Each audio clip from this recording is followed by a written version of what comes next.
নামৰূপ তাপবিদ্যুৎ কেন্দ্ৰৰ সমীপত আজি আমি 25 মেগাৱাট ক্ষমতা সম্পন্ন সৌৰ শক্তি প্ৰকল্প এটাৰ আধাৰশিলা স্থাপন কৰিছোঁ। এই প্ৰকল্পটো 108 একৰ মাটিত সামৰি ইয়াক স্থাপন কৰা হ'ব আৰু এই প্ৰকল্পটোৰ বাবে 116 কোটি টকা ৰাজ্য চৰকাৰে ব্যয় কৰিব।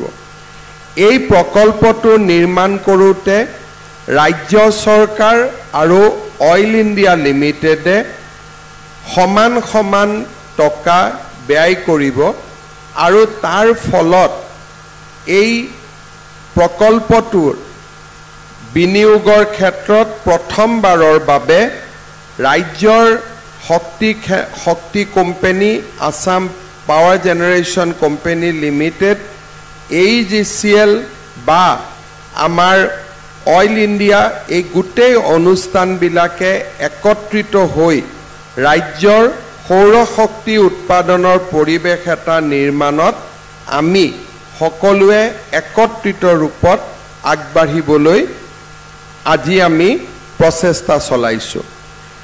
আমি সকলোৱে জানো যে অসমত দ্ৰুত উদ্যোগীকৰণ হৈছে, ৰাজ্যৰ মানুহৰ শক্তি ব্যৱহাৰ অৰ্থাৎ ইলেক্ট্ৰিচিটি কনজাম্পশ্যন দিনক দিনে বাঢ়ি গৈছে।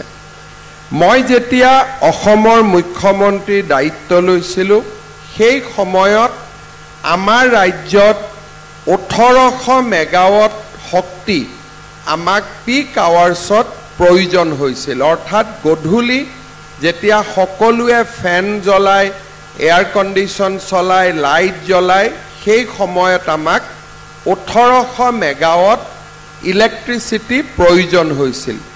কিন্তু 3 বছৰৰ ভিতৰত সেই প্ৰয়োজনীয়তা বাঢ়ি গৈ আজি 2500 মেগাৱাট ইলেক্ট্ৰিচিটিৰ আমাক প্ৰয়োজন হৈছে। অৰ্থাৎ 3 বছৰৰ ভিতৰত ৰাজ্যত উদ্যোগ বঢ়াৰ বাবে বা মানুহে ইলেক্ট্ৰিচিটি আগতকৈ বেছিকৈ খৰচ কৰাৰ বাবে বা লাইট নথকা গাঁওবিলাকত লাইট যোৱাৰ বাবে 600 মেগাৱাট শক্তি আমি আজি অতিৰিক্তকৈ ব্যয় কৰিবলগীয়া অৱস্থাত পৰিণত হৈছে। কিন্তু আমাৰ ৰাজ্যখনত আমি নিজে নামৰূপ তাপবিদ্যুৎ প্ৰকল্পকে ধৰি মাত্ৰ 419 মেগাৱাট আমি বিদ্যুৎ উৎপাদন কৰোঁ। অৰ্থাৎ আজিৰ দিনত 2100 মেগাৱাট বিদ্যুতৰ বাবে আমি অসমৰ বাহিৰা ৰাজ্যসমূহৰ ওপৰত আমি নিৰ্ভৰ কৰোঁ। আমাৰ যিহেতু তাপবিদ্যুৎ প্ৰকল্প বা কয়লাৰ ওপৰত আধাৰিত বিদ্যুৎ প্ৰকল্প কৰাৰ বাবে বা পানীক লৈ হাইডেল যাক আমি জলশক্তি বুলি কওঁ, জলশক্তি উৎপাদন কৰাৰ বাবে বহুত বেছি অৱকাশ নথকা বাবে আমি বৰ্তমান ৰাজ্যত সৌৰ শক্তি উৎপাদনৰ ওপৰত আটাইতকৈ বেছি গুৰুত্ব দিছোঁ। এই সৌৰ শক্তি উৎপাদনৰ বাবে আমি যিমানবিলাক প্ৰচেষ্টা চলাইছোঁ, এই গোটেইবিলাক প্ৰচেষ্টা যেতিয়া সফল হ'ব, আমি ৰাজ্যত 3645 মেগাৱাট আমি বিদ্যুৎ বা সৌৰ শক্তি আমি উৎপাদন কৰিব পাৰিম।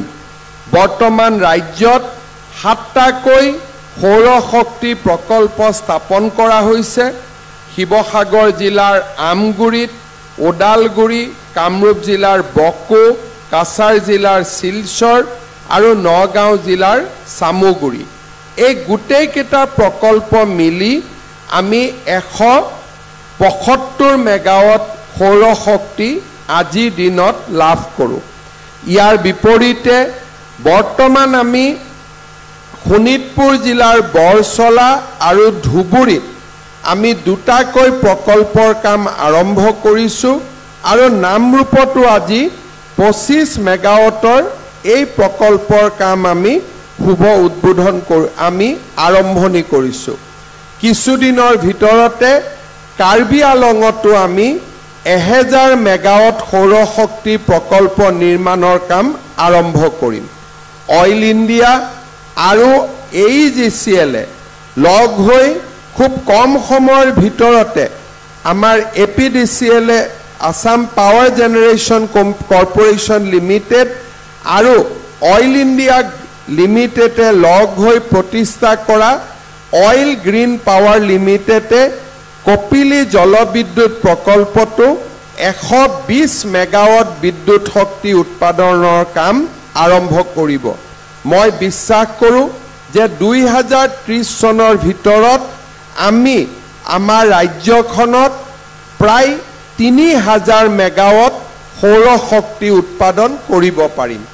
আৰু ইমানখিনি সৌৰশক্তি আমি যেতিয়া উৎপাদন কৰিব পাৰিম, দিনত আমি এই শক্তিক ব্যৱহাৰ কৰিম আৰু ৰাতিৰ ফালে প্ৰয়োজন অনুসৰি আমি বাহিৰা ৰাজ্যৰ পৰা বিদ্যুৎ ল'ব লাগিব, যাতে আমাৰ ৰাইজে 24 ঘণ্টা বিজুলী বাতিৰ সুবিধা লাভ কৰিব পাৰে।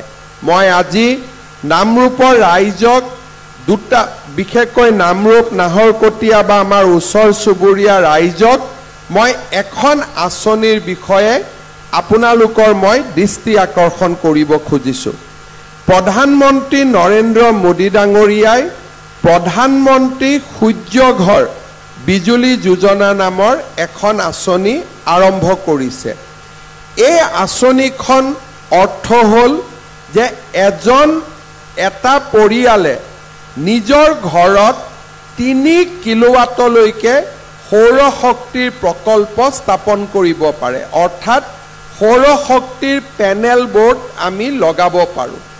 3 কিলোৱাট যদি সৌৰশক্তিৰ পেনেল আমি লগাওঁ, আমাৰ ঘৰত খৰচ আহিব 1.5 লাখ টকা, অৰ্থাৎ 1.5 লাখ টকা যদি আমি খৰচ কৰোঁ, আমি 3 কিলোৱাট সৌৰশক্তি আহৰণ কৰিব পাৰিম। কিন্তু সাধাৰণ মানুহে 1.5 লাখ টকা ক'ৰ পৰা দিব?